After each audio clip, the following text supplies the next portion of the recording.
soon as someone puts a camera on. Are we ready? You guys ready? I don't know. Are we going to be any different when we're ready than when we're not ready? I don't know. This isn't live, is it? Yeah. It's live? Yeah, but nobody's watching really. Tima really wanted you to say no. That's right. All right, we good? Yeah, we're rolling. All right. What's today, the 19th? Yes. All right. Greetings, everyone. I'm Larry Williams, the Director of the Center for the Advancement of Research Methods and Analysis, or CARMA, at Wayne State University in Midtown Detroit. And we're very happy to have you joining us on April 19th for this version of Meet the Methodologist. As you probably know, the Meet the Methodologist interviews that we do are our chance to get to chat informally with the distinguished presenters that we come in to contribute to the CARMA Consortium webcast program. And it's a real pleasure to welcome today Pat Shrout from New York University and MTM Bansal from the University of Western Ontario, who are here to give their lectures this afternoon. So welcome to Detroit. Thank you. And to Wayne State University. So one of the things that's interesting about getting to chat with all the distinguished people that come and visit us is that the sometimes circuitous routes that end up leading them to study what it is that they ended up studying. So how is it that you ended up in Chicago, and how is it that you ended up in Oxford? And as we go through the questions, I kind of like take turns of who goes first. So Pat, would you like to? So I did my graduate work at the University of Chicago. Yep. And how was it that you arrived there? well, I grew up in Oklahoma, and I wanted to get out of Oklahoma. I'd gone to college in St. Louis, and that was up I-55, and it seemed like if I continued up that route, I'd end up in Chicago. You know, so I was interested in bigger and more exciting places. And one of my friends in high school, I went to Catholic school, grade school, high school. One of my friends was kind of a gifted prodigy, and he was getting in trouble, so they sent him to college early, and he went to the University of Chicago. So I visited him when we were in college. Looking to get in trouble with Yeah. You know, he was one of those guys who just had to be kept busier than he had been, because he was just too smart, and he finished things quickly. So he went to the University of Chicago when he was 16, and I visited him a few times, and it was an impressive place for a guy from Oklahoma. I went to St. Louis University, where I majored in philosophy, and I looked into graduate programs in philosophy, and it turned out there aren't that many around the country. And I figured, A, I was going to have trouble getting into just a few programs, and B, if there aren't that many programs, where does one get a job later? And so I decided I ought to find a different field. And so I couldn't go into physics or math. You can't just switch fields. But psychology, now there's a field. It seemed like, you know, they might be open to someone from philosophy. So I took a few psych courses, and I was able to get into a few pretty good psych programs that emphasized theoretical psychology, and University of Chicago was one of those. So it was always on my radar as being a serious place, and so I was delighted to be accepted there. And so I moved to Chicago and spent 4 years there. I actually finished just under 4 years, and took courses every chance I could get, and learned a lot of statistics while I was there. Okay. How about you, Tima? Well, I'd like to say that I was smart and that I planned things well, and I ended up there, but no, I just, my husband is a mathematician, he got a postdoc, and Oxford was the place to go, and I tagged along and hung around and did a doctorate at the same time, so Okay. it's as simple as that. And I'm interested in the experiences that you had as a graduate student, and I'm wondering whether there was any particular course that you think greatly shaped your approach to research and how you approach the craft of research. So how was it for you? So I'm afraid I'm going to be very non-traditional in all my answers. Hey, that's great. Hence my research method too. We embrace diversity here. So the University of Oxford in the 1990s had no courses, right, in the doctoral program. So I can answer that question quite easily, which is my favorite course. I didn't take courses. So, but it was built on the notion of mentoring. I did a master's of philosophy and management studies and a doctorate. And in the master's degree, we had some courses. They were very short courses. But the doctoral work is an apprenticeship and mentoring type program. And in fact, the school at the time, School of Management Studies, which preceded Said, only had 17 faculty members, so basically one in every discipline. And my supervisor, who I still adore, is Keith Grint, and he didn't do anything that I was doing. So basically it was self-taught. Very different. And so would you say that he approached research problems even though the content may have been different, did you learn to approach the task of research from that kind of mentoring with him, or was that shaped by a broader set of influences? Probably a broader set of influences. And it's hard to find a research question, if you don't really have any kind of direction.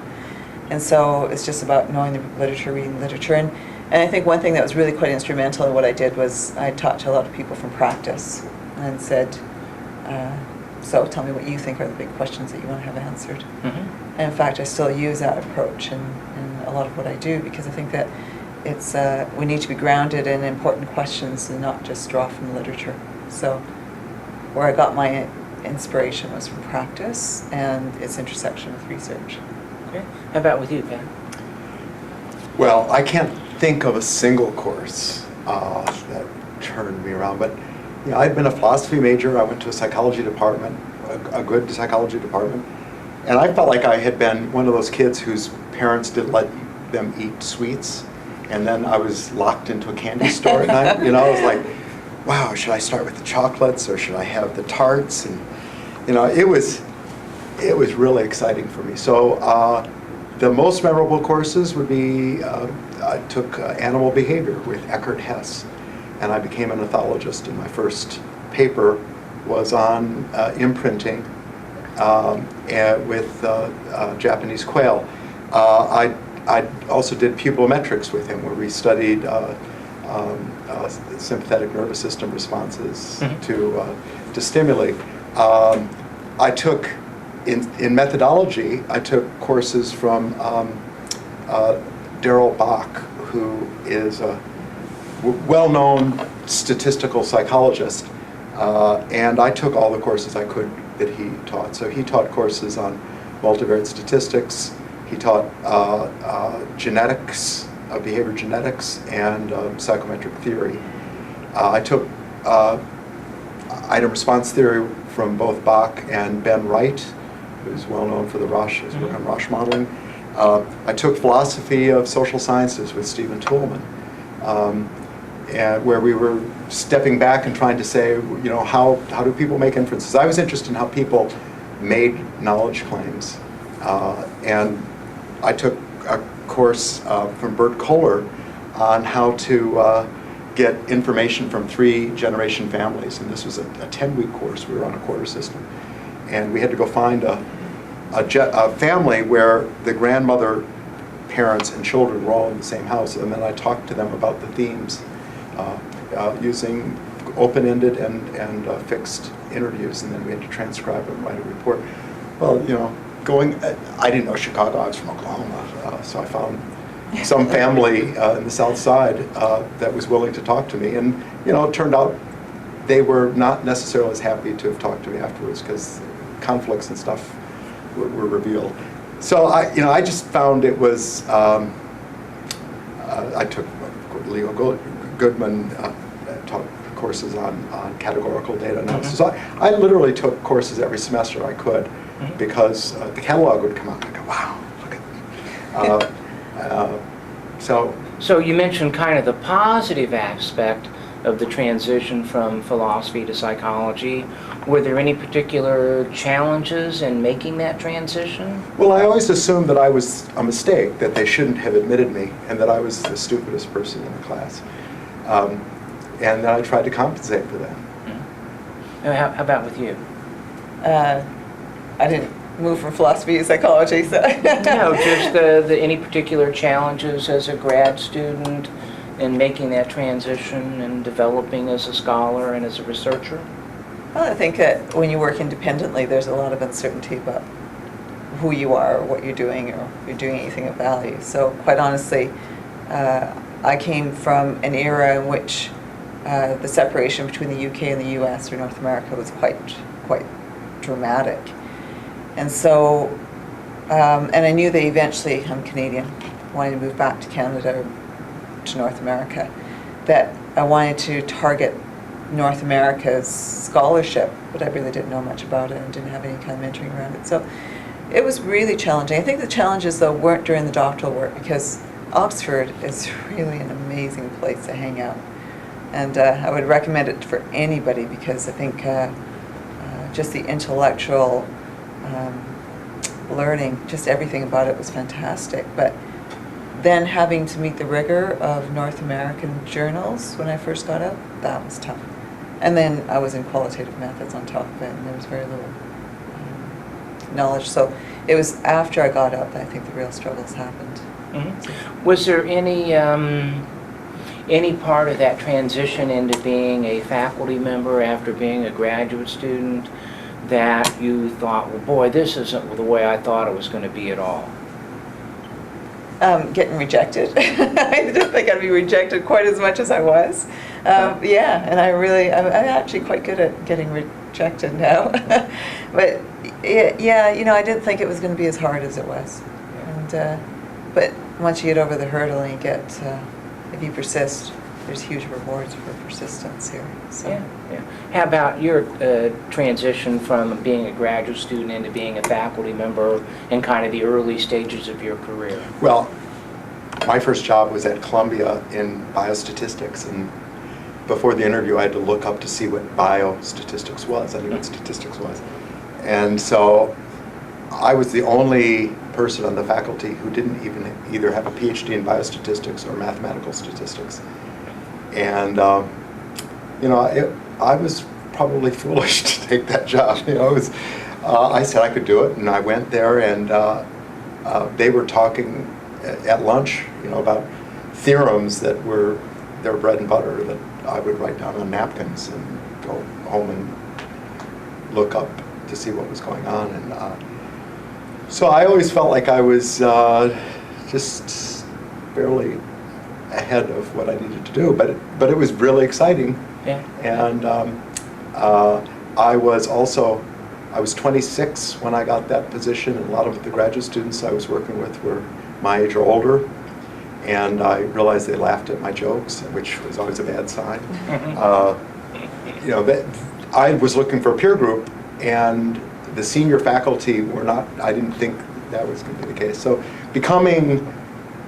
finding friends your own age when you're the assistant professor and they're graduate students, you know, was kind of a shock. I had to realize that was an important thing to recognize, that we weren't just friends. I had more power than they did, and that made them uncomfortable. We had to wait for them to graduate to become friends. Well, for all the challenges, you both obviously made it through that part of your career and have had great success as a scholar, and that has led you to then have considerable experience both as a reviewer of research papers in your areas as well as being editors of research papers in your areas. And so I just was always like to ask people who have that experience to comment on what some of the more typical problems are that you see in the papers that you review, kind of, and any offered out of the spirit to provide suggestions that can help improve the quality of research that you might review. So that's what my Karma talk is going to be about. So Okay. if I might Can you preview a little bit of that? for previews. us? Well, I give the top, what I do in the Karma talk is, actually backing up, I'm an associate editor for the Academy of Management Journal, and I'm nearing the end of the 3-year term. I handle all the macro qualitative papers, and what I did was code all the 200 decision letters. And so I am going to offer the top 10 traps that people fall into Yeah. from my AMJ letters, Okay. and then ways in which we can get through them. All right. Well, that's something to look forward to. How about you, Pat? Well, as a reviewer, I'm often given substantive papers, and I work in psychopathology and social psychology and some developmental psychology. And so I look at the statistics, and what I'm particularly, I'll get particularly upset if someone is arrogant with statistics, doing something that's complicated for complicated's sake, and if they don't know what they're doing. So I'll give them a hard time. If someone is uneducated, then I try to be supportive, and if it's not a killer, then I just try to provide information that says, you know, how they can improve the paper. So that part's easy. It's the first part that you know, where I might actually develop a bad attitude. I'm an associate editor of Psychological Methods, and I don't think I'm necessarily a great editor. The problem I have is I see value in lots of papers that I'm told I probably should have rejected, and then the revision comes back and maybe it's not quite what I have in mind, and then I have to deal with these reviewers that I'm asking to look at papers again. And, I think I'm learning how to basically be a little bit more categorical about whether or not a paper is a real contribution as it stands versus not. And I think that's a challenge, and that's something that we all have to learn to do. So I think as a reviewer, I may be overly critical in some ways. I mean, I give a lot of detailed criticism. And as an editor, I was possibly overly supportive. So, you know, Yeah, but I would say, I mean, because I think when my experience as an editor, I was more like you in my approach. And I guess my reaction to what you say is that, well, you know, if the revision doesn't turn out to be successful, that doesn't necessarily mean that you were ill-advised to encourage it. You saw the vision, you created the opportunity. It's up for the authors to walk through the door. So yeah, it's a lot of effort on everyone's part. Yeah. For an author to revise a paper, and then especially if you ask the reviewers to look at it again. Yeah. But Yeah. anyway, it's a balancing act. Well, one of the other things I'm interested in is, of course, people get to be editors because they have a lot of experience and they've had a lot of success in publishing themselves. But I'm also interested that in spite of that historical context, the impact that being an editor has on your own work. So are there ways that you think that your scholarship in your writing or your approach to research has been changed some by your experiences, your editorial experiences? Well, I'll say, you know, when you see what reviewers respond to, or how, if you take the role of being a reviewer, what it does for me and my students and my collaborators is to try to create perfect papers, because lots of people will submit papers that are conceptual first drafts, and they're hoping to get their foot in the door and then polish it later. But many times they don't get that foot in the door, so they leave. You know, they're trying to get it out too fast, and so probably what I have ended up doing from doing reviews and editing is been more careful, and tried to make sure that the manuscript that goes out has been vetted. I send it to colleagues. I try to get it pre-reviewed to make sure that it's a tight paper, and then we have quite a bit of success. Yeah. How about you, Tina? I think that being an editor is one of the neatest experiences I've had, and I think especially in the qualitative world, because there is such a range of possibilities in terms of the manuscripts. So you go from studies that are really mundane, you think, why did they do it, to, wow, this is amazing. They're asking important questions, they've really gotten into the data, and the outcomes could be profound and change the way we think about the world. So how has it affected me? Is to see the spectrum and know what the possibilities are for good scholarship. Yeah.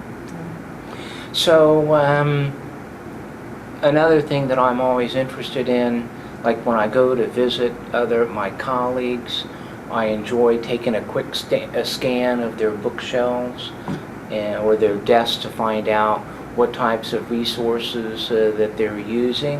And I'm just wondering whether there's a particular book that's kind of a classic that you have close by that you refer to a lot, either in your work as an editor or with your own research.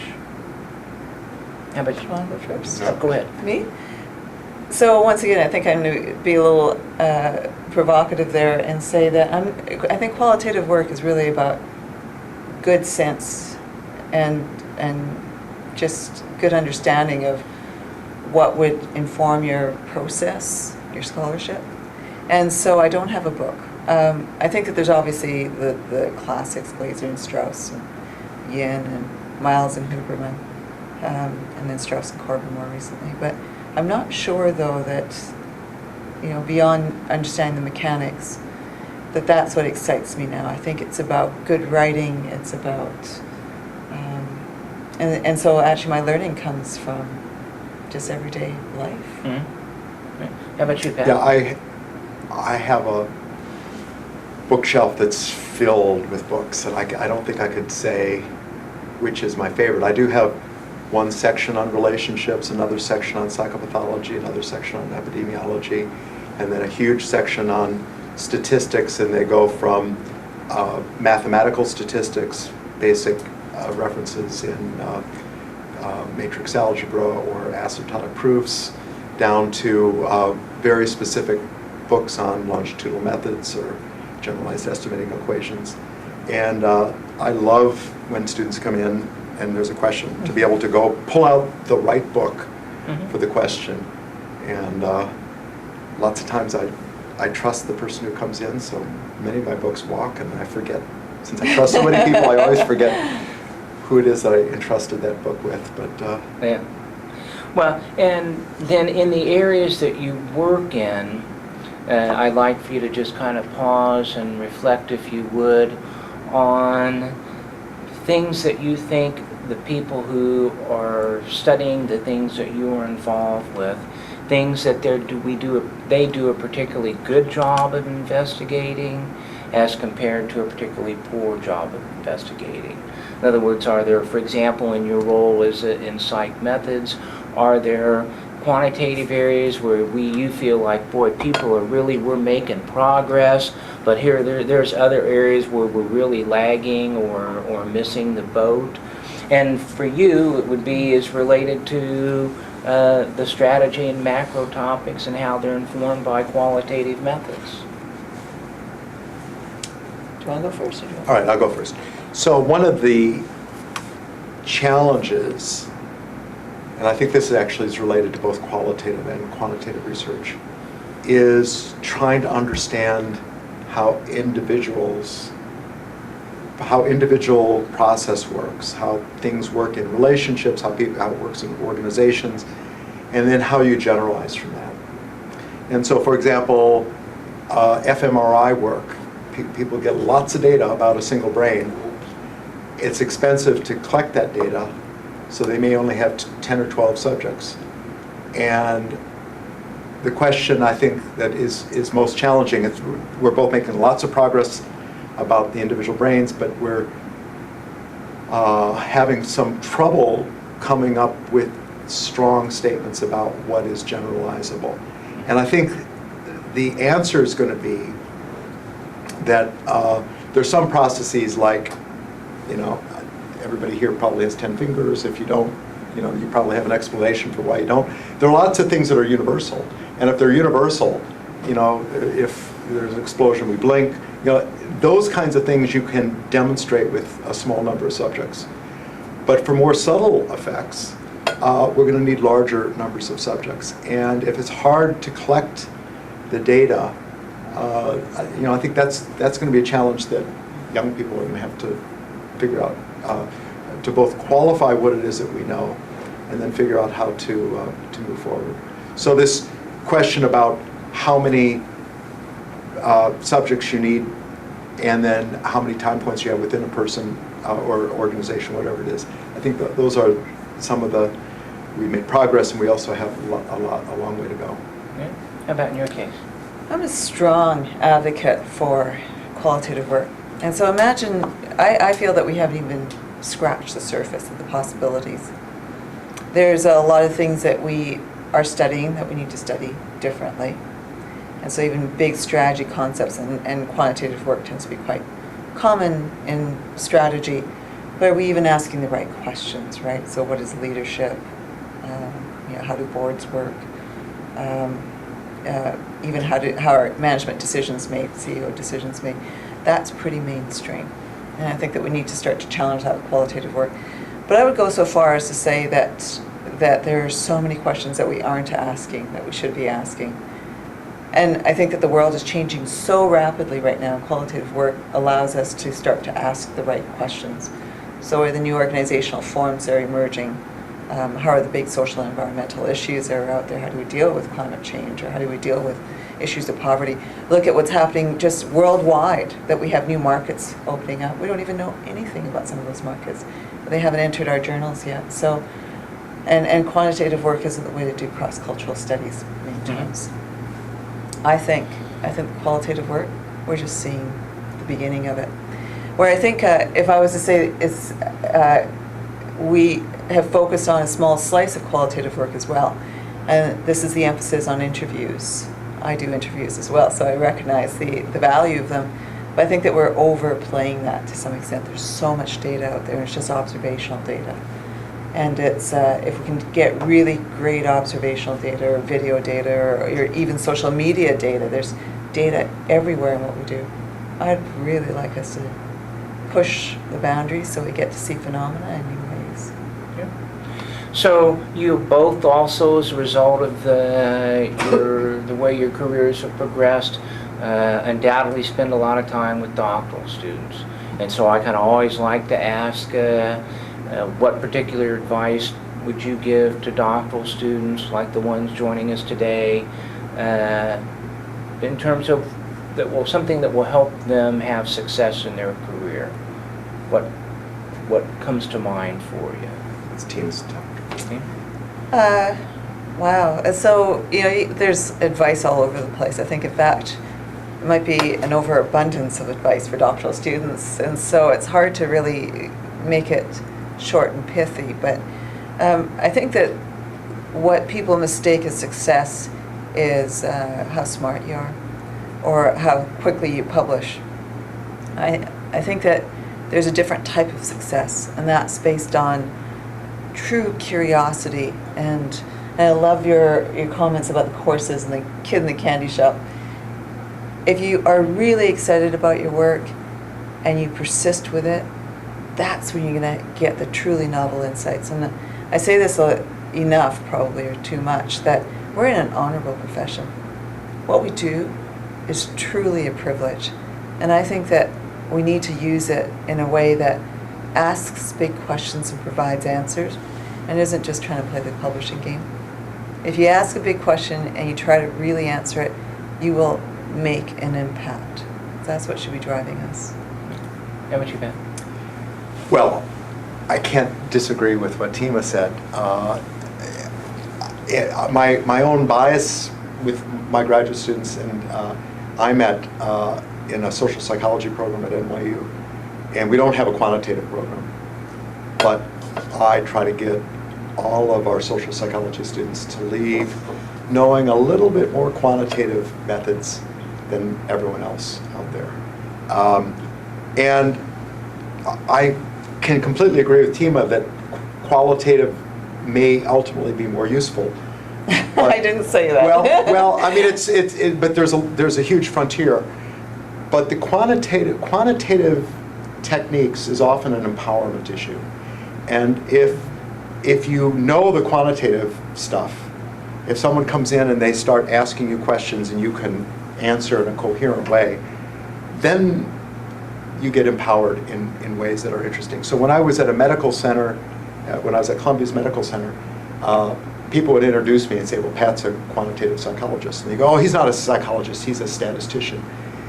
And for some reason, the doctors, the other consultants, the business people, they all thought more of me for being a quantitative person. Now, then I got to bring in my psychology because I'm a psychologist. But so if you like statistics, then I'd say become empowered, but ultimately be passionate about what you're doing. So Tima mentioned earlier about her talk. Would you share a little bit about what you're going to be talking about today? Sure. I'm going to talk about diary work, and I'll just say quickly how I got into this. So I'm a methodologist, and I like solving questions, problems. I mean, there are some people out there who they want to understand poverty and its relation to empowerment, or they'll be interested in barriers to, ethnic barriers to health provisions and things like that. And they're really interested in solving those problems. I'm someone who just likes solving any problem. I don't have a goal to solve certain problems. And one of the problems that came before me was trying to understand the complex nature of diary data. And I got interested, and I got more interested, and I got more interested. So it turns out it's a challenging methodology, and it's challenging to analyze. And so I'm going to talk about some of those issues, and I'm going to talk about a particular analysis about whether or not conflict leads to ultimate gains in relationships, and how different model specifications give you different answers. And then I'm going to try to give a key on what is the right answer. Okay. So to close, again, I mentioned the diversity of the people, our guests that we're so thankful to have joining us. The diversity in the topics that they study and the approaches to their research. But I'm also interested in kind of the personal side about what it is that keeps you going. You know, so is there anything particular that you do when you need inspiration for your work, or that ultimately that you think is kind of the long-term driving motivational factor that has enabled you to have the success that you have had with your careers? What is it that keeps you going? You want to start? Okay. I know exactly what keeps me going. I study business sustainability, and what is that? That's ensuring that businesses have a real connection to the wider world in which they're in. And so a lot of the social and environmental issues are caused by business, and business has an opportunity to change them. And I feel that where we've come with business models is not the end game. It's not. There's an aggravation of social and environmental issues there. We need to change that. We need to change the business model. And I think that these are really important questions. I think that the work I do, I would like to believe that the work I do will have an impact and in a meaningful way. And we need big thinkers, and not that I'm a big thinker, but we need people who are willing to dedicate their career and what they do on something that's truly important. And the world of ideas and the world of social sciences, I think, is where the changes are going to be. It's not through the world of technology. And so, so I feel that these issues are so urgent too that I work hard, and I work hard because it's important work. Pat, how about you? You know, I don't work. I just do statistics and do research, and Saturday gets up, I do a little gardening, and then I go do statistics. And I just feel blessed that I have someone pays me to do what I like to do, which is to solve problems. And so I'm curious about things, but the thing that probably keeps me up later than I might, is the notion that I might actually finish something. And things get done because people do them. And so when you have a chance to write a paper that makes a difference, and you say, okay, if I just work a little bit harder, it'll be done. I think that kind of final push is what makes me work even harder than I would just if I was doing it totally for the fun of it. It's about doing impactful work then in the end, that somebody will read your work and that they might think differently. That's exciting. Indeed it is. Indeed it is. Well, it's been a great chat with the both of you, and it's made me even more excited for your webcast lectures that you'll be giving beginning in a couple hours, and really appreciate you taking the time from your busy work schedules to come to Detroit to give those webcast lectures and also to chat with us as part of Meet the Methodologist. So thank you very much. Thanks, Larry. Yep, and thank you for joining us, and if you're interested, we've got interviews, other Meet the Methodologist interviews on our Karma YouTube channel, so enjoy. Thank you.